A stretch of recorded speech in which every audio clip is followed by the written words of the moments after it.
د بلوچستان د پولیو مخنیوي پروګرام DOC وايي په بلوچستان کې په چاپیریال کې موندل شوی پولیو وایرس له نورو سیمو دلته راوړل شوی دی. په صوبه کې په چاپیریال کې د وایرس ریپورټ کېدل د وایرس د شتون دلیل او د اندېښنې وړ خبره ده. اول چې زموږ کم سیمپل پوزیټیو وسولي هغه سیمپل چې کم جینیټیکلی لینکیج ولې هغه ډیره بوکټي سره راغلی، لیکن دا داسې نه دی چې د ډیره بوکټي وایرس ولې ډیره بوکټي بیا خپل لینکیج له کندهار سره راغلی. نو بیا لا بعد زموږ دوم سیمپل پوزیټیو وسولي هغه بیا له چمن سره زموږ هدي پاکټ چې کم چمن ایس سایت دی هغه سره زموږ جینیټیکل لینکیج راغلی. نو دا غله بعد بیا دریم او څلورم چې کم زموږ انوایرنمنټل سیمپل پوزیټیو وسولو هغه بیا له کراچي ګډاپ او د کراچي ایست چې کم وایرس پوزیټیو سیمپلز راغلي ول لاغه سره د جینیټیکل لینکیجز راغلو. خو د بلوچستان په مرکز کوټه کې وتلی خبريال بیا وایي که څه هم په بلوچستان کې په چاپیریال کې اوس هم د پولیو وایرس موجود دی، خو البته په صوبه کې د پولیو د مثبت کیسونو شمیر چې په رسنیو کې ریپورټ کیږي د پخوا په پرتله کم شوی دی. وایرس خبره ده ته ډېر بوکټي خبر وکړه، ته چمن خبر وکړه، ته چې نور ده هغه ګرد په کراچي هغه خلک چې کوم کراچي کې اوسېږي هغه خلک دي ولې چې دا کوم وایرس چک شوی دی کنه هغه دی چې کوم کراچي کې ولې چې خلک راځي زی بیا بل خبره ده ګوره هغه کوم چې وایرس دی په افغانستان کې د افغانستان نم خلک راځي اول خو اوس خو دغه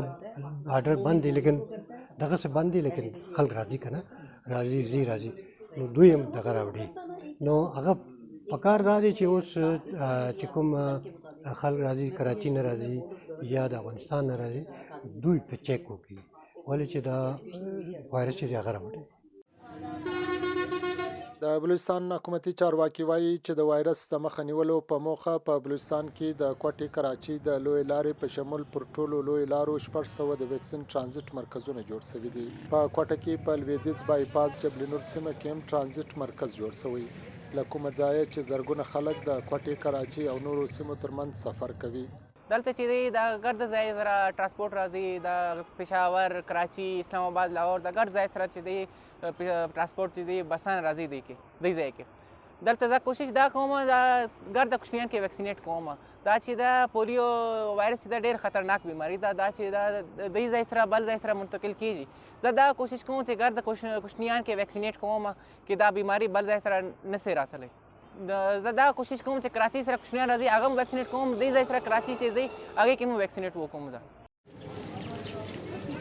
په پاکستان کې په روان کال کې د پولیو یو مثبت کیس هم نه دی ریپورټ شوی، خو البته تیر کال 6 مثبت کیسونه ریپورټ شوي وو. په بلوچستان کې که څه هم مثبت کیس نه دی ریپورټ شوی، خو په تیرو میاشتو کې په ځینې ضلعو کې له چاپیریال په اخیستل شوو ماحولیاتي نمونو کې د پولیو وایرس موندل شوی دی. رفیع الله مندوخیل، وایس اف امریکا، ډیوا کوټه.